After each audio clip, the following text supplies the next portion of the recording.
حضرت ابو سعید خدری رضی اللہ تعالیٰ عنہ سے مروی ہے کہ رسول اللہ صلی اللہ علیہ وسلم نے فرمایا میرے صحابہ کو برا مت کہو، اگر تم میں سے کوئی احد پہاڑ کے برابر بھی سونا خرچ کر دے تو پھر بھی ان کے شیر بھر یا اس سے آدھے کے برابر بھی نہیں پہنچ سکتا۔ اے صحابہ کی شان میں پکنے والو،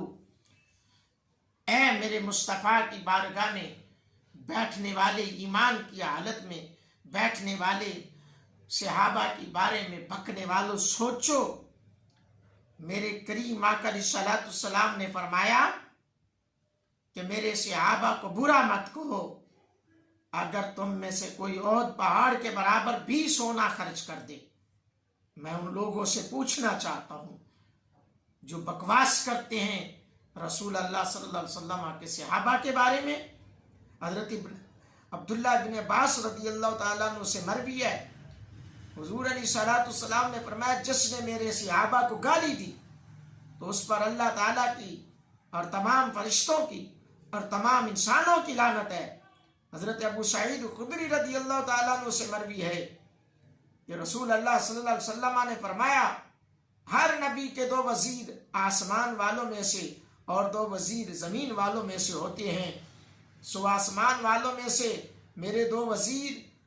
حضرت جبرائیل علیہ السلام، حضرت میکائیل علیہ السلام ہیں، اور زمین والوں میں سے میرے 2 وزیر حضرت سیدنا ابوبکر صدیق اور حضرت عمر فاروق رضی اللہ تعالیٰ عنہ ہیں۔ میں ان لوگوں سے پوچھنا چاہتا ہوں جو شان سیدنا صدیق اکبر پر بکواس کرتے ہیں، جو شان سیدنا عمر فاروق رضی اللہ تعالیٰ عنہ پر بکواس کرتے ہیں، جو شان حضرت امیر معاویہ رضی اللہ تعالیٰ عنہ پر بکتے ہیں، جو شان سیدہ اما عائشہ صدیقہ رضی اللہ تعالیٰ عنہا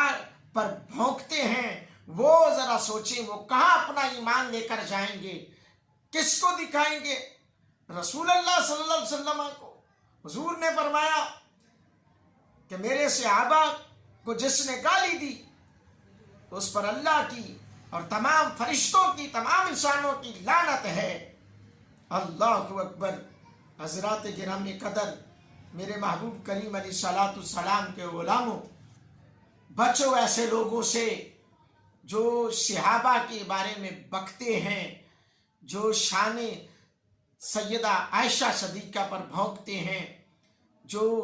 شان سیدنا ابو بکر پر بکتے ہیں، شان امیر معاویہ پر بھونکتے ہیں، ایسے لوگوں سے بچو۔